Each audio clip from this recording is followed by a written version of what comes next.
I have a lot of people reaching out because they're working at a place that might have an open kitchen or counter, or they're even wanting to just be better at writing menus.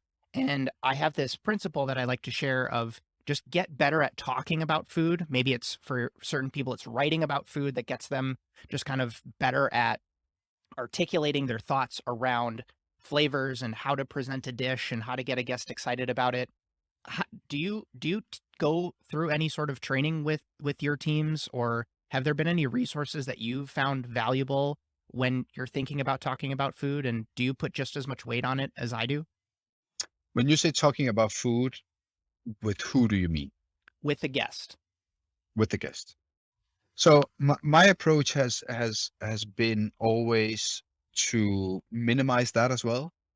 As in, I'm a strong believer that it's a little bit the same with the wine. If you go to a table and here you are and you have many years of training and this is your passion and there's so many details in this, and you risk going to a table talking to yourself rather than talking to the guests. And I think that's a big problem at times in the higher level you go in restaurants. This, I think, is the big flaw of many of these restaurants, is that you assume in a restaurant like that that because people have chosen to come here, they really want to hear everything I have to say. It's not necessarily so. And again, if you're very skilled as a chef in an open kitchen or a front of house person, you can sense that, but it requires a lot of experience. So I prefer being minimalist in this sense and trying to say that, 99% of the people would want to know a few things that they can relate to when they eat this.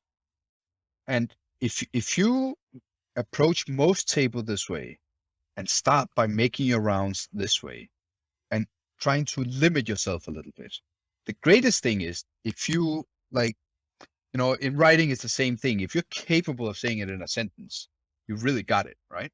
So this is a way of practicing this. You go there and you try and make it happen in 2, 3 seconds. It's a sentence, 2 sentences. That's it. It doesn't mean that you should know more than this. You formulate this sentence based on more things that you know. But once you're at the table and you realize that these people are interested in more, and they might even have a question for you, and you can answer that question, that's the magic. But that's not 99% of the people. That might be, let's say, 10% of the people. And the less time you spend on telling people shit that they don't want to hear about, the more time you have for the 10% that want to ask you the questions.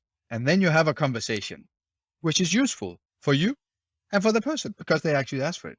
The same goes with the wine. This is a huge problem, I believe, with many, many, many super wine experts, is that they are not people's experts.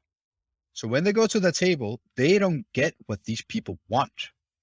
They know everything about the wine, and they feel that because they're skilled and because they're at a high level, they need to make sure that everybody here knows how skilled they are.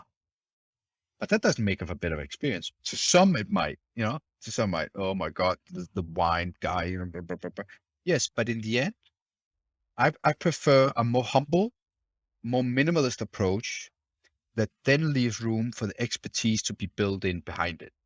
And if people want to open the door and they're like, okay, this guy really knows, that's impressive. And you avoid a lot of unnecessary everything. And again, looking at it from a restaurant or restaurateur point of view, again, this was Relæ. We did up to 70, 75 covers, sometimes 80 with just two front of house people, you know, which is like, the chefs are obviously very involved, but this requires that you get that phrase, you understand how this wine is, and you just hammer it out there. But I know for a fact, you know what I would get if I would get the third, the fourth, and the fifth front of house person?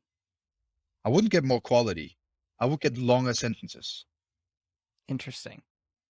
because to some extent you need to apply some pressure for some concentration to be done, particularly in front of house service.